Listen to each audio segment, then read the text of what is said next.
पीलू, तुम मेरी चिंता मत करो, तुम शहर जाकर पढ़ाई करो। मुझे ये मटका खिचड़ी बिरयानी बनाना सिखा सकती हैं? वासेपुर गांव में बबली रहती थी। वो मजदूरी करके अपने घर का गुजारा कर रही थी। उसकी बेटी पीलू शहर जाकर पढ़ाई करने के बारे में सोची थी और उसके लिए पढ़ाई करके तैयारी कर रही थी। ऐसे ही एक दिन पीलू को शहर के कॉलेज में एडमिशन के लिए लेटर आता है।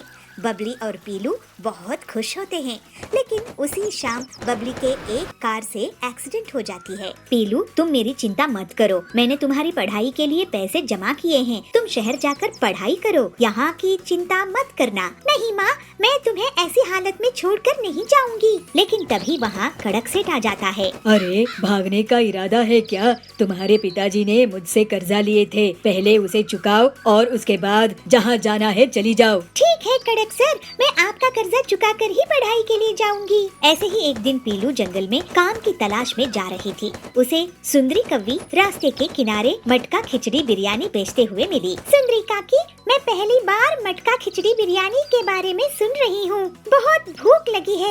इस जंगल में आपके अकेले की दुकान है? इस जंगल में ही नहीं पीलू, मेरी पूरी गांव में मटका खिचड़ी बिरयानी की एक लौती दुकान है। सुंदरी पीलू को उसकी खास डिश मटका खिचड़ी बिरयानी देती है। वाह सुंदरी काकी, ऐसा खाना तो मैंने कभी नहीं खाई है। आप इसे शहर में क्यों नहीं बेचती हो? मुझे जंगल की शांति पसंद है। काकी, मुझ पर बहुत बड़ी मुसीबत आ गई है। क्या तुम मुझे ये मटका खिचड़ी बिरयानी बनाना सिखा सकती हैं? मैं इसे गांव के दूसरी तरफ बेचूंगी। जो मुनाफा होगा उसमें से तुम्हें कुछ हिस्सा दे दूंगी। इसके बाद पीलू एक हफ्ते तक सुंदरी से उसके साथ मटका खिचड़ी बिरयानी बनाना सीखती है। पीलू अपने घर में और अपने दोस्तों को अपने हाथ का बना हुआ मटका खिचड़ी बिरयानी खिलाती है। उसके बाद जब सब उसकी तारीफ करते हैं तो अपना ढाबा खोल लेती है। वाह पीलू दीदी, क्या लाजवाब मटका खिचड़ी बिरयानी बनाई हो। मैं तो अब से अपने परिवार को यही खाना खिलाऊंगा। बहुत जल्द ही पीलू का ढाबा मुनाफे में आ जाता है और पीलू के पास बहुत सारे पैसे जमा हो जाते हैं। इसके बाद पीलू कड़क सेठ का पूरा कर्जा चुका देती है। माँ, अब मैं शहर जाकर पढ़ाई नहीं करूँगी, यही रहकर मैं अपना ढाबा चलाऊंगी। जैसी तेरी मर्जी बेटी, आज तेरे पापा की आत्मा तुझ पर बहुत गर्व महसूस कर रही होगी। इसके बाद से पीलू बहुत मेहनत से अपना ढाबा चलाती थी और मटका खिचड़ी बिरयानी बेचा करती थी और ईमानदारी से सुंदरी को एक हिस्सा दे देती थी। उसके मुकाबले कोई नहीं था और वो अब अपनी माँ के साथ खुशी खुशी रहती थी। खड़क सेठ, मैं तुम्हारे साथ शर्त लगाने के लिए तैयार हूँ। कल सुबह तेरी मुर्गी को 50 मुर्गियाँ देने होंगे, नहीं तो तू मुझे 2 लाख देगी। ये धोखा है, ऐसा नहीं हो सकता। धोखेबाज तुम हो खड़क सेठ, भोले भाले लोगों से शर्त लगाते हो और उनकी जमीन हड़प लेते हो। लेकिन मैं इतनी आसानी से तुम्हें नहीं छोड़ूंगा। बहुत साल पहले पीलू एक गांव में मुर्गियों का व्यापार करती थी, लेकिन पीलू के पास जो भी मुर्गी होती वो चुपचाप भाग जाती थी। लेकिन उसके पास एक मुर्गी थी जो बहुत सालों में घर के बाहर भी नहीं गई और उसे रोज एक अंडा देती थी। पीलू सोच में पड़ जाती कि वो एक अंडे का क्या करे, क्योंकि एक अंडा तो कोई नहीं खरीदेगा। पीलू सोचती है, अब मैं इस एक अंडे का क्या करूं? मेरे पास तो कोई मुर्गी टिकती ही नहीं है। पता नहीं मुर्गियों को मैं क्यों ना पसंद हूँ। एक ही मुर्गी है जिसको मैं लवली कहती हूँ, इसका एक अंडा कौन खरीदेगा? मैं ही खा जाती हूँ। वैसे भी एक अंडा बेचकर पैसे तो मिलने से रहे, कम से कम अपना पेट एक अंडे से तो भर ही लूंगी। ऐसे ही एक दिन पीलू अपनी मुर्गी के साथ जंगल घूमने के लिए निकली। अब बहुत दिनों से बाहर नहीं गए हैं, इस मुर्गी को घर में ही नहीं छोड़ सकती, क्या पता ये भी भाग जाए। तभी उसे एक बूढ़ी पक्षी बबली एक पेड़ के नीचे बेहोश मिलती है। अरे बूढ़ी आंटी, उठो उठो, क्या हुआ तुम्हें? कौन है? मुझे भूख लगी है, भूख लगी है मुझे। अरे आंटी जी, मेरे पास तो आपको खिलाने के लिए पैसे नहीं हैं। तभी लवली मुर्गी एक अंडा दे देती है। पीलू तुरंत ही उसे बबली को दे देती है। बबली उस अंडे को खा लेती है। बेटी, तुमने अपनी मुर्गी का अंडा खिलाकर मेरी भूख मिटाई है। तुम अब से गरीब नहीं रहोगी। ये मुर्गी तुम्हें एक सोने की अंडा देगी। उस अंडे को तुम पंखे में रख देना और घुमाना। जब अंडा घूम रहा होगा तब तुम उससे जो मांगोगी वो मिल जाएगा।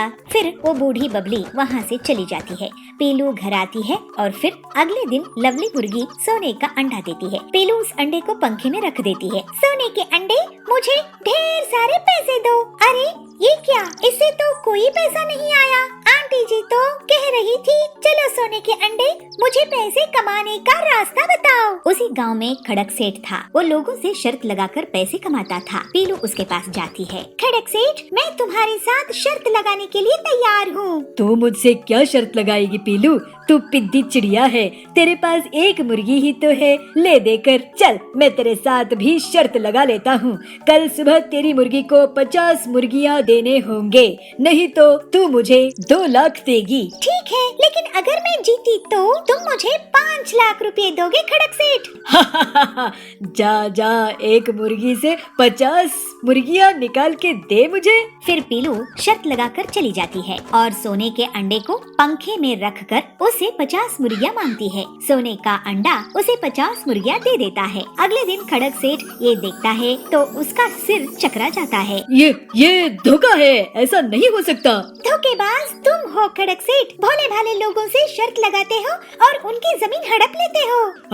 अरे तुम शर्त जीती, मैं हार गया। ये लो 5 लाख रुपए, लेकिन मैं इतनी आसानी से तुम्हें नहीं छोड़ूंगा। चलो मैं एक और शर्त लगाता हूँ। कल सुबह 500 ऑमलेट चाहिए मुझे, नहीं तो तुम मुझे 10 लाख दोगी या मैं तुम्हें 10 लाख दूंगा। मंजूर, लेकिन कल वो सारी चिड़िया रहेंगी जिनकी जमीन तुमने ले रखी है। अगर तुम कल हारे तो तुम उन सब की जमीन के कागजात वापस कर दोगे। जाओ जाओ, पहले 500 ऑमलेट लेकर आओ। फिर पीलू अगले दिन सोने के अंडे से 500 ऑमलेट की इच्छा रखती है और उसमें से 500 ऑमलेट निकल आते हैं। अगले दिन पीलू सभी अन्य पक्षियों के साथ अपने घोंसले में खड़क का इंतजार कर रही थी। क्यों पीलू, शर्त हारने के लिए तैयार हो ना? 10 लाख है कि नहीं तुम्हारे पास? अगर हार गई तो ये सारी चिड़िया तुम्हें पीटेंगी, क्योंकि तुम्हारे कारण इनकी जमीन हमेशा के लिए मेरी हो जाएगी। लेकिन ऐसी शर्त तो मैंने नहीं रखी। तुम वाकई बहुत बड़े धोखेबाज हो।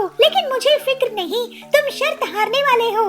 ये देखो, ऑमलेट गिन लो, पूरे 500 है। अरे नहीं, मेरा सिर चकरा रहा है, इतने सारे ऑमलेट। वो भागने लगता है, लेकिन सारे पक्षी उसको पकड़कर पीटने लगते हैं और अपनी जमीन के पैसे ले लेते हैं और पीलू को 10 लाख रुपए मिल जाते हैं। इस तरह से पीलू सबकी मदद करके खुशी खुशी रहने लगती है।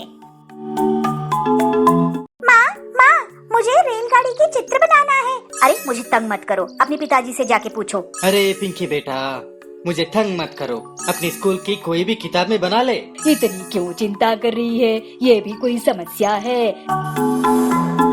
एक गांव में पिंकी नाम की लड़की अपने माँ बाप के साथ रहती थी। पिंकी बहुत सयानी थी। जो कुछ देखती थी उसको अपने पेंसिल से अपनी किताबों में चित्र बनाती थी। पिंकी की इस आदत को माँ बाप की प्रोत्साहन भी था। पिंकी कक्षा 2 में पढ़ती थी। एक दिन उसने अपनी किताब में रेलगाड़ी देखी। रेलगाड़ी तो बहुत लंबी होती है, उसको कहाँ पर चित्र बनाए, ये पिंकी की समस्या थी। पिंकी घर आई। माँ, मुझे रेलगाड़ी की चित्र बनाना है, मैं कहाँ बनाऊँ? अरे पिंकी, वो क्या बड़ी बात है, अपनी किताब में बनाओ। अरे माँ, आप तो इतना भी नहीं समझती हो, किताब तो छोटी पड़ेगी। अरे मुझे तंग मत करो, अपने पिताजी से जाके पूछो, मैं खाना पका रही हूँ ना। पिताजी, मैं रेलगाड़ी की चित्र बनाना चाहती हूँ, कहाँ बनाऊँ? पिंकी के पिता ऑफिस की हिसाब किताब कर रहे थे तो चिढ़ के बोलते हैं, अरे पिंकी बेटा, मुझे तंग मत करो, जाओ ना, अपनी स्कूल की कोई भी किताब में बना ले। अरे पापा, आपको इतना भी नहीं पता, किताब में रेलगाड़ी के चित्र नहीं बना सकते क्योंकि वो तो बहुत लंबी होती है। तो तभी वहाँ पे पिंकी की दादी बैठी थी। तो दादी को पिंकी की बात सुन के बहुत हंसी आती है और पिंकी को बुला के बोलती है, अरे पिंकी बेटा, इतनी क्यों चिंता कर रही है? ये भी कोई समस्या है? जाओ ना, स्कूल की दीवार पे बना दो। दादी की बात पिंकी को बहुत अच्छा लगता है और सोचती है दीवार तो इतनी लंबी इतनी चौड़ी होती है तो रेलगाड़ी तो समा ही जाएगी। तब पिंकी खा के अपना होमवर्क करके सो जाती है और सुबह पिताजी से कहती है, पिताजी, आज ना मुझे कलर चॉकपीस की एक पूरी डब्बा चाहिए। पिताजी हंसते हुए बोलते हैं, अरे पिंकी बेटा, क्यों, तुम्हें आज स्कूल में बांटना है क्या? अरे पिताजी नहीं, मुझे रेलगाड़ी की चित्र बनानी है स्कूल की दीवार पर। दिला तो दूंगा, लेकिन घर तक कंप्लेंट नहीं आनी चाहिए, ठीक है? अरे चित्र बनाने से कोई कंप्लेंट करेंगे? बिल्कुल नहीं आएगी, आप चिंता मत करो। तो पिंकी के पापा उसको कलर पेंसिल की डब्बा दिला देते हैं। पिंकी कूदते नाचते स्कूल पहुंच जाती है। पिंकी अपनी रेलगाड़ी की पहली यात्रा याद करती है जो अपने पापा मम्मी के साथ उसने किया था। पिंकी चौक उठाई और फिर क्या था, दीवार पर रेलगाड़ी का इंजन बना दिया। अरे इंजन तो बहुत सुंदर बना है, इसको अब डिब्बे जोड़ते हैं। तो फिर दूसरी कलर चौक लेके उसमें पहला डब्बा जोड़ दिया, दूसरा डब्बा जोड़ दिया। ऐसे जुड़ते जुड़ते गए, सारे डिब्बे जुड़ गए। जब अपनी चौक पेंसिल खत्म हुई तो पिंकी उठ के देखती है स्कूल की आधी दीवार पर तो रेलगाड़ी बन चुकी थी और पिंकी की क्लास के सारे बच्चे तालियां बजा के पिंकी की कला को सराह रहे थे। अरे पिंकी, तेरी गाड़ी तो बहुत सुंदर बनी है। पिंकी पिंकी, तुम्हारे रेल में मुझे भी जगह मिलेगी? अरे क्यों नहीं, हम सारे मिलके इस रेलगाड़ी में जाएंगे। फिर क्या हुआ, रेलगाड़ी दिल्ली गई, मुंबई गई, अमेरिका गई, नानी के घर गई और दादाजी के घर भी गई। बच्चों की ख्यालातों में रेल की गाड़ी ऐसे ही लंबे सैर करती रही। तभी क्लास टीचर क्लासरूम में आते हैं और सभी बच्चों की मुस्कुराहट देखते हुए कहते हैं, अरे बच्चों, इतने खुश हो, क्या बात है? तो दौड़ के पिंकी सामने आती है और अपनी बनाई हुई रेलगाड़ी दिखाती है। तब टीचर अपने मन में ये सोचते हैं, बच्चों के मनोबल को बढ़ाई, कल के भविष्य का निर्माण आज से ही होने दे। यह सोच के टीचर ने पिंकी को बिना डांटे बहुत शाबाशी देते हैं और कहते हैं, पिंकी, आपकी ड्राइंग तो बहुत सुंदर है, लेकिन आप दीवार पे प्रैक्टिस करने के बजाय अगर आपके घर में जाके कोई भी कॉपी में प्रैक्टिस कर लेते तो और भी सुंदर निकल आता। सर मुझे ना ये लगा कि ट्रेन पुस्तक में काफी नहीं होगा। कोई बात नहीं, मैं आपको सिखा दूंगा। इस बात से पिंकी बहुत खुश होती है और टीचर पिंकी की कॉपी में एक अच्छे से सुंदर से रेलगाड़ी बना देते हैं। सर्दियों का मौसम चल रहा था। पीहू हिरन और चुनू बालू की स्कूल की भी छुट्टियां पड़ गई थी। वो दोनों दिन भर खेलते ही रहते थे। उनके साथ उनकी सोसाइटी के बच्चे भी खेलते रहते थे। एक दिन जब वो बाहर से खेलकर घर में आए तो उन्होंने देखा कि उनके मम्मी पापा कपड़ों को बैग में पैक कर रहे हैं। तो इस पर दोनों को उत्सुकता हुई, इसलिए दोनों ने एक साथ पूछा, मम्मी पापा हम कहीं जा रहे हैं क्या? मम्मी, हाँ बच्चों, तुम्हारी नानी का कॉल आया था। वो कह रही थी कि बच्चों की स्कूल की छुट्टी पड़ गई है तो उनके पास आ जाओ, इसलिए हम आज ही गाँव के लिए निकल रहे हैं। ये सुनते ही दोनों खुशी से झूम उठे। ये हम नानी के पास जाएंगे, बहुत मजा आएगा। दोनों ने जल्दी जल्दी से अपना अपना बैग पैक किया और ट्रेन को पकड़कर नानी के गांव आ गए। वो जैसे ही नानी के घर पहुंचते हैं वैसे ही नानी बाहर निकल कर आती है और पीहू और चुन्नू को गले से लगा लेती है। अरे मेरे बच्चों, आ जाओ आ जाओ। अरे कितने बड़े हो गए हो तुम तो, आ जाओ, चलो अंदर चलो, तुम्हारे मौसा मौसी मामा मामी इंतजार कर रहे हैं, चलो चलो। वो जैसे ही घर के अंदर आते हैं वैसे ही पीहू और चुन्नू के मामा मामी और मौसा मौसी उनकी खातिरदारी में लग जाते हैं। अरे मेरे बच्चों, कैसे हो तुम? पिछली बार आए थे तो कितने छोटे थे, अब देखो कितने बड़े हो गए हो। देख पीहू, तेरी मौसी तेरे लिए क्या लाई है, ये तो मेरी फेवरेट चॉकलेट है। थैंक यू मौसी। पीहू और चुन्नू को भी बहुत अच्छा लग रहा था। उन्होंने सबको नमस्ते की। कुछ देर बाद वो अपने खेत पर पहुँचते हैं जहाँ गन्ने की फसल लगी हुई थी। मामा जी मुझे गन्ना खाना है, एक गन्ना दो ना। अरे क्यों नहीं मेरी लाडो रानी, रुको मैं अभी तोड़ कर देता हूँ। मामा 2 गन्ने तोड़कर पीहू और चुन्नू को देते हैं। दोनों बड़े ही मजे से गन्ने का लुत्फ उठाते हैं। उसके बाद वो सरसों का खेत भी देखते हैं। मौसी जी, ये सरसों के फूल तो बहुत सुंदर है, मैं एक फोटो खिंचा लूँ? क्यों नहीं, जरूर आओ, मैं तुम्हारी फोटो खींच देती हूँ। मौसी दोनों की फोटो खींचती है। तभी वो देखते हैं कि पास ही के खेत में कुछ गायें और भैंसे घास चर रही हैं। ये नजारा उन्हें और लुभाता है और वो आगे बढ़कर उन्हें चारा देते हैं। खेत को घूमने के बाद वो दोनों घर आ जाते हैं। रात भी हो जाती है, ठंड अब और बढ़ने लगती है। नाना जी, यहाँ पर बहुत ठंड है, मुंबई में तो इतनी ठंड नहीं पड़ती, कुछ करो ना।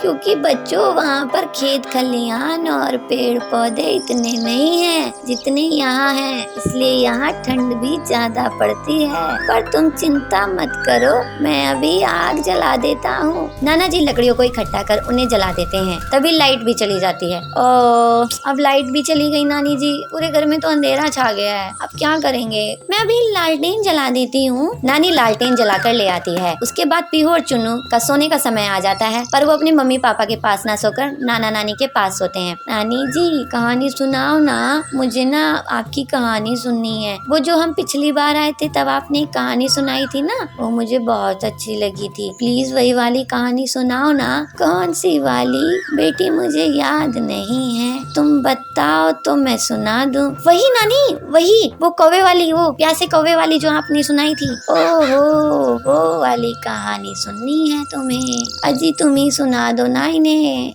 अरे तुम ही सुना दो भाग्यवान। नानी कहानी सुनाना शुरू करती है। दोनों नाना नानी के बीच लेटे हुए थे और कहानी का लुत्फ उठा रहे थे। कहानी सुनते सुनते दोनों गहरी नींद में चले जाते हैं और सो जाते हैं।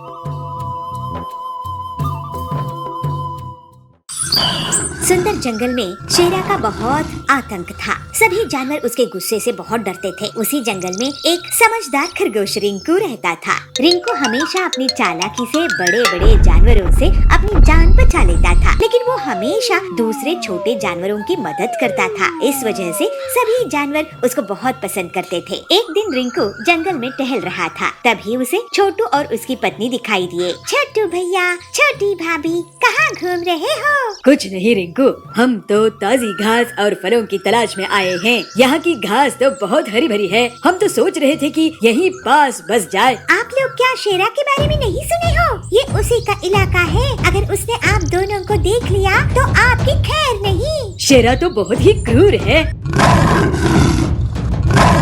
तभी वहाँ शेरा का दहाड़ने की आवाज आती है और सब डर जाते हैं। सुनिए जी, ये तो शेरा की दहाड़ है, अब क्या होगा? आप दोनों उस पेड़ के पीछे से भाग जाओ। और फिर दोनों पति पत्नी एक पेड़ के पीछे से भाग जाते हैं। रिंकू खरगोश, यहाँ पर 2 जानवर आए थे, मैं उनका शिकार करने आया हूँ। क्या तुमने उन्हें देखा है? जी शेरा जी, मैंने उन्हें उस रास्ते से जाते हुए देखा। रिंकू शेरा को दूसरी तरफ इशारा करके भेज देता है। छोटू और छोटी रिंकू के पास आते हैं। तुम्हारा शुक्रिया रिंकू भैया। अब आप दोनों यहाँ पर घास खाकर जल्दी से चले जाओ। इसके बाद दोनों पति पत्नी घास खाकर वहाँ से चले जाते हैं। दूसरे दिन वही दोनों उस घास के मैदान के पास एक तालाब में रिंकू को मिल जाते हैं। छोटू भैया, छोटी भाभी, आप दोनों के जाने के बाद शेरा फिर से आया था और मुझे धमका कर गया है कि अगर अगली बार उसको उसके शिकार का सही पता नहीं मिला तो वो मुझे ही खा जाएगा। आपने हमारी जान बचाने के लिए अपनी जान खतरे में डाली भैया, आपका बहुत धन्यवाद। दोनों पति पत्नी वहाँ से भाग जाते हैं। तो शेर वहाँ पे आकर कहता है, रिंकू तू, मुझे यहाँ और भी जानवरों की आवाजें आ रही थी, तू किससे बात कर रहा था? जरा बताना मुझे, मेरी धमकी याद है ना? अगर तू मुझे सच नहीं बताएगा तो आज तो मैं तुझे ही खा जाऊंगा। रिंकू बहुत डर जाता है। वो सोचने लगता है, शेरा बहुत ताकतवर है और इससे हर बार झूठ बोलने का एक ही मतलब है कि इसकी दावत बन जाना। अब मैं क्या करूं? मेरी भी जान खतरे में है। सच कहूंगा तो पति पत्नी मारे जाएंगे, झूठ बोला तो मैं मारा जाऊंगा। लेकिन आखिर हम सब कब तक इस शेरा से डर के रहेंगे? सोच क्या रहा है? जवाब दे। शेरा जी, मैं पानी से बात कर रहा था, आप भी बात करके देख लो। पानी से? पानी में क्या है? आप ही देख लो, उसमें शायद आपको शिकार करने के लिए कोई मिल जाए। शेरा पानी में झांक कर देखता है। मुझे तो कुछ नहीं दिख रहा है। रिंकू इशारों से छोटू और छोटी को बुलाता है। ध्यान से आगे जाकर देखो शेरा जी, आपका शिकार है वहाँ। शेरा जैसे ही थोड़ा और आगे बढ़ता है, तभी उसे पीछे से रिंकू और छोटू छोटी धक्का दे देते हैं और उसको तालाब में गिरा देते हैं। मुझे बचाओ, मुझे तैरना नहीं आता है, मुझे बचाओ। शेरा डर के कारण चिल्लाने लगता है। उसकी आवाज सुनकर बहुत से जानवर आते हैं। शेरा, तुम सबको डराते हो, अपनी ताकत का तुम्हें बहुत घमंड है। अगर तुम हम सबको तंग करना छोड़ोगे तभी तुम्हें बचाएंगे। इसको मत बचाओ रिंकू। नहीं छोटू भाई, पूरे जंगल के सामने ये मदद मांगकर साबित कर चुका है कि इसको भी डर लगता है। मैं वादा करता हूँ कि मैं तंग नहीं करूँगा। और फिर सबके सामने रिंकू रस्सी फेंककर शेरा को बचाता है। शेरा शर्मिंदा हो जाता है और फिर वो कभी भी अपनी ताकत का गलत इस्तेमाल नहीं करता है और पूरे जंगल में अब रिंकू की सूझबूझ की तारीफ होने लगती है। इसी तरह से रिंकू इतनी मुश्किल में भी अपनी हिम्मत और होशियारी से मुसीबत खत्म करने में कामयाब होता है। बहुत साल पहले पीलू चिड़िया अपने पति बंटी के साथ एक पेड़ पर खुशी खुशी रहती थी। एक दिन उस पेड़ की जड़ के पास एक सांप रहने लगा। वो वहाँ पर बिल बना के रहता था और जब भी पीलू चिड़िया अपने अंडों को घोंसले में छोड़कर जाती थी तो वो सांप उन अंडों को खा जाता था। इस परेशानी के कारण पीलू अपने पति से कहती है, बंटी जी मैं सांप से बहुत परेशान हो गई हूँ। वो जब देखो हमारे अंडे खा जाता है, तुम कुछ करते क्यों नहीं? बंटी कहता है, पीलू मैं क्या करूँ, वो सांप बहुत ही ताकतवर है, हम उसके सामने मजबूर हैं, हम उसका सामना नहीं कर सकते। पीलू कहती है, तो फिर क्या करें? क्या हम अपने अंडों का उस शिकार होने दे? मैं ऐसा होते नहीं देख सकती हूँ। ऐसे तो फिर हमारे कभी बच्चे हो ही नहीं पाएंगे। तुम्हें पता है मुझे कितना दर्द होता है अपने बच्चों को खोने का। चलो एक काम करते हैं, हम इस जंगल को छोड़कर कहीं और रहने के लिए चलते हैं। इस पर उसका पति कहता है, तुम सही कह रही हो, अब यही एक आखिरी रास्ता है जिससे हम अपने बच्चों को बचा पाएंगे। पीलू और बंटी जंगल से जाने की तैयारी कर रहे होते हैं। तभी कालू कौआ वहाँ पर आता है। कालू कहता है, पीलू बहन, बंटी भाई, तुम लोग बड़े परेशान लग रहे हो, आखिर कहीं जाने की तैयारी कर रहे हो, क्या हुआ? मुझे अपनी परेशानी बताओ। पीलू कहती है, कालू भैया क्या बताऊं, जहाँ जिस पेड़ में हम रहते हैं उस पेड़ के नीचे एक सांप आ गया है और वो हमारे अंडों को खा जाता है। हम लोग बहुत परेशान हैं, उसका सामना भी नहीं कर सकते, हम उससे बहुत परेशान हैं, वो बहुत ताकतवर है। कालू कहता है, पीलू बहन, हर परेशानी का हल भागना नहीं होता है। अगर आप लोग उतने ताकतवर नहीं हैं तो उसे दिमाग से हराने की सोचिए। मैं एक प्लान बताता हूँ, इससे सांप भी मर जाएगा और लाठी भी नहीं टूटेगी। कालू कौआ पीलू और बंटी को प्लान बताता है। दोनों कालू कौए का प्लान सुनकर बहुत खुश होते हैं। अगले दिन पीलू चिड़िया रानी के महल में जाती है। वहाँ वो रानी का एक खूबसूरत हार चुराकर भागने लगती है। रानी ये देख लेती है और वो अपने सिपाहियों को आवाज लगाती है, सैनिकों वो देखो, वो चिड़िया मेरा बेशकीमती हार चुरा के लेके जा रही है। वो तुम्हारे राजा ने मुझे तोहफे में दिया था, जाओ उसको तुरंत पकड़ के लाओ। सैनिक भाला लेकर पीलू चिड़िया का पीछा करने लगते हैं। पीलू चिड़िया देखती है कि सैनिक उसके पीछे भाला लेकर आ रहे हैं। वो अपने पेड़ के पास पहुंचती है और उस रानी के बेशकीमती हार को सांप के बिल में डाल देती है। सिपाही भाले के डंडे से हार निकालने की कोशिश करते हैं और उस गड्ढे में डालते हैं। इससे सांप परेशान होकर बाहर आता है। सांप कहता है, अरे कौन है जो मुझे तंग कर रहा है? कौन है जो मुझे डंडा मार रहा है? मैं छोड़ूंगा नहीं। सांप को देखकर सिपाही सांप पर भाले से हमला करते हैं। सांप वहीं पर मर जाता है। इस तरह पीलू और बंटी अब हंसी खुशी रहने लगे। थोड़े दिनों बाद पीलू को बहुत सुंदर सुंदर बच्चे होते हैं। पीलू बहुत शान से उनका जन्मदिन मनाती है और कालू कौए को बहुत अच्छा सा केक बनाकर खिलाती है।